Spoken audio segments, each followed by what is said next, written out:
Dito pa lang ay makikita na nating may pinapahiwatig si Miss Kris Aquino.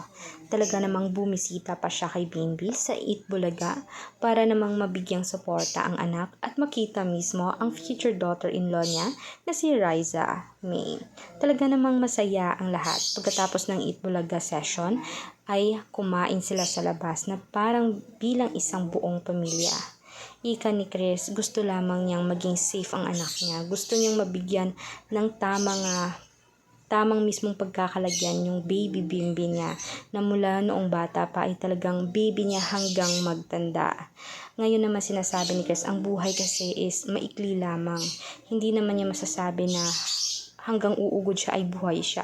Pero gayon pa man, hanggat masaya si Bimby ay masaya rin siya. Hanggat kaya pa ay pupuntahan niya si Bimby at susuportahan sa babae man, sa love life man, o sa career man. Dahil alam niya ang cancer niya ay hindi naman kasi safe na talagang magaling na siya. Pero gayon pa man ay lumalaban pa rin. Pero kahit pa paano maraming mga taong sumuporta sa kanya na nagbigay ng sigla at ngiti sa kanya. Hindi nawawala ang ngiti niya nang makita din mismo si Riza May. Talagang bumalik ang lahat, pati ang sigla niya. Kaya for more public videos guys, please mag-subscribe, i-click ang notification bell for more public videos.